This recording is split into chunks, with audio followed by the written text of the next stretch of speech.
Dear student, आज की class में हम कुछ न्यूमेरिकल प्रॉब्लम करेंगे जो कि हमने लास्ट क्लास में कुछ डेरिवेशंस किए थे उसके रिस्पेक्ट।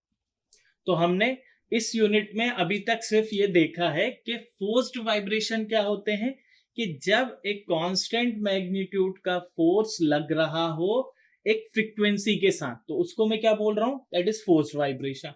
उसकी डिफरेंशियल इक्वेशन ऑफ मोशन आपको बहुत अच्छे से आने लगी है। डिफरेंशियल इक्वेशन ऑफ मोशन निकालना कुछ नहीं करना, एक स्प्रिंग मास डैम्पर सिस्टम है, स्प्रिंग में स्प्रिंग फोर्स, डैम्पर में डैम्पिंग फोर्स, मास के साथ inertia force.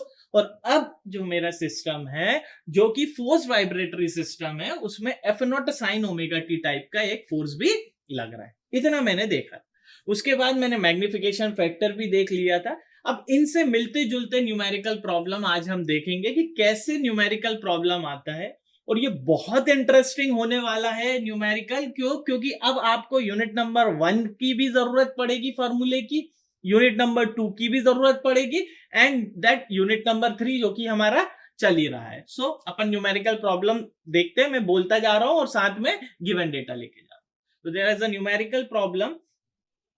A machine part weighing 5 kg vibrates in a viscous medium। पहली चीज, जब भी हम न्यूमेरिकल करते हैं तो साथ साथ अपन न्यूमेरिकल फर्स्ट गिवन डेटा लिख के चलते हैं। तो गिवन डेटा में मैं देख रहा हूं, ठीक है, अ मशीन पार्ट वेइंग 5 kg, तो मास दे दिया सिस्टम का, that is 5 kg, vibrates in a viscous medium. बहुत अच्छी बात है, विस्कस मीडियम यानी विस्कस डैम्पिंग दी हुई है प्रॉब्लम में। क्या दिया हुआ है? Viscous damping. विस्कस डैम्पिंग भी दी हुई है प्रॉब्लम में, बहुत अच्छी बात है।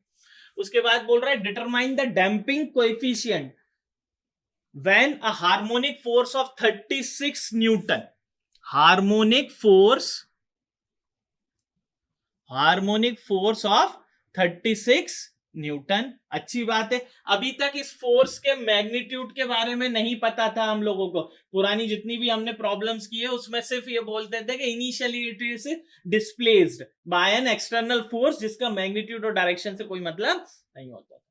अब ये बोल रहे हैं कि जो harmonic force of 36 Newton results in 15 mm resonant amplitude.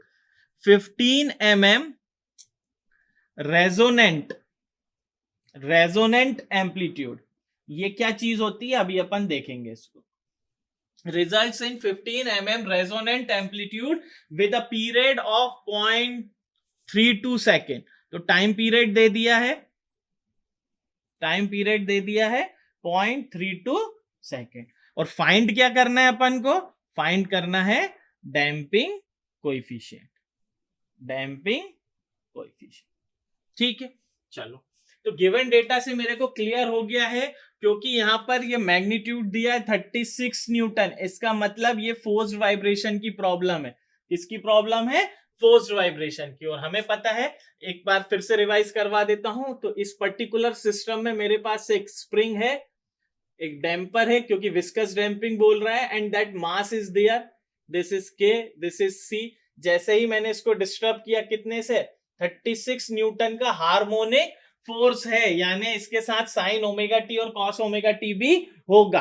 ठीक है, तभी तो एक कांस्टेंट मैग्नीट्यूड एक फ्रीक्वेंसी के साथ लगेगा, तभी वो फोर्स वाइब्रेशन की प्रॉब्लम होगी। इसके अपोजिट डायरेक्शन में mx डॉट डॉट, इसके अपोजिट डायरेक्शन में cx डॉट, इसके अपोजिट डायरेक्शन में kx। तो इक्वेशन थी मेरी mx dot dot plus cx dot plus kx equals to F naught sine omega T, that harmonic force. इसके बाद हम लोगों ने सारा काम किया था, फॉर्मूले निकालते हैं, अभी अपन उस पे आते हैं। यहां मुझे इस प्रॉब्लम में जैसे ही बोला विस्कस डैम्पिंग, यानी ये वाली चीज एक्टिव हो गई। उसने एक और टर्म बोली है, दैट इज रेजोनेंट एम्पलीट्यूड। तो रेजोनेंट यानी एट रेजोनेंस क्या होता है? when the force frequency is equals to the natural frequency of the system। when force frequency is equals to the natural frequency of the system, that is the condition of resonance। और मुझे पता है कि r की value क्या होती है? that is frequency ratio omega upon में ओमेगा एन। तो ओमेगा अपॉन में ओमेगा एन की क्या वैल्यू है?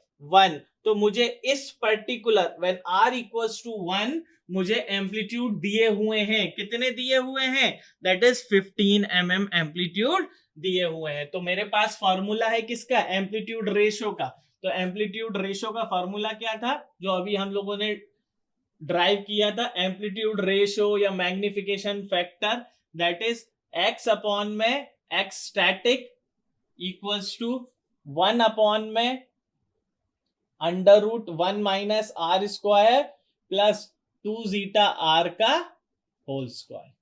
ठीक है, नाउ दैट x स्टैटिक क्या था, that is F naught by K, यहां पर था।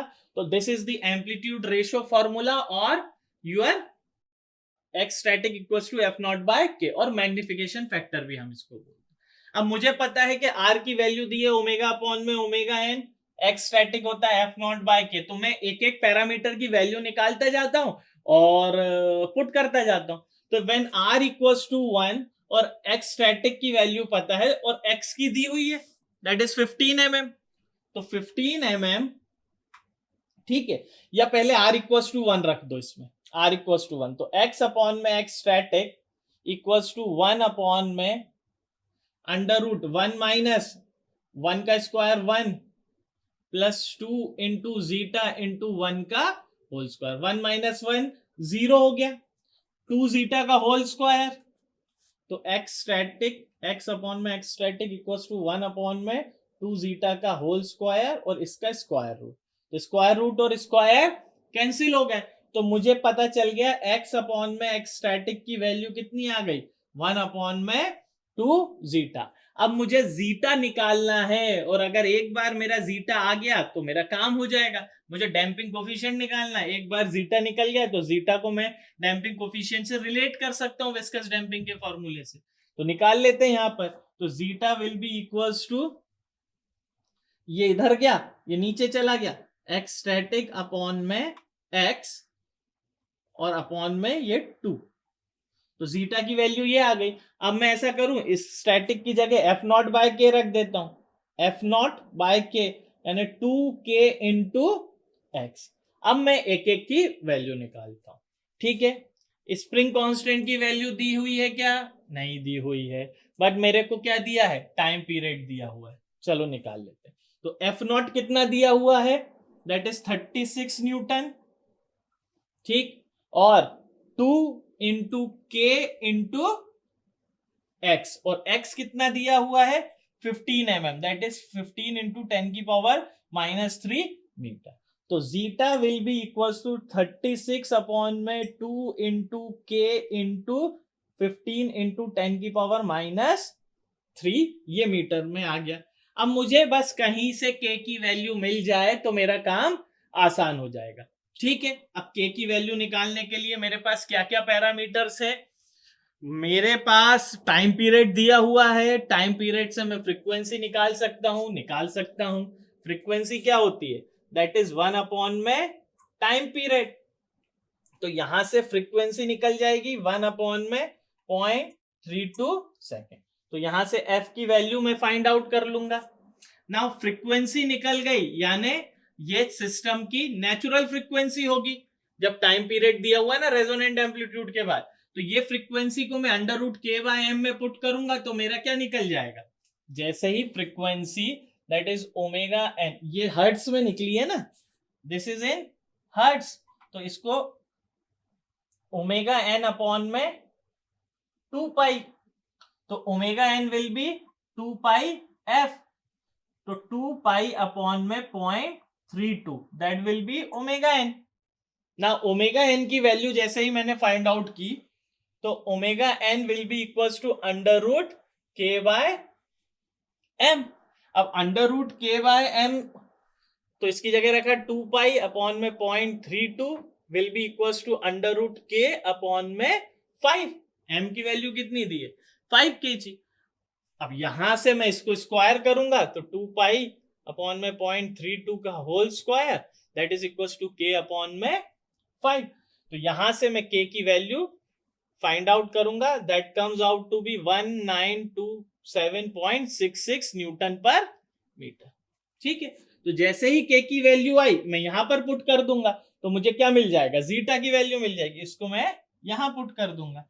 तो zeta will be equal to 36 upon में 2 इंटू 1927.66 इंटू 15 इंटू 10 की पावर -3। तो यहां से जीटा की वैल्यू आ जाएगी मेरी, और जीटा की वैल्यू आ गई मेरी 0.6।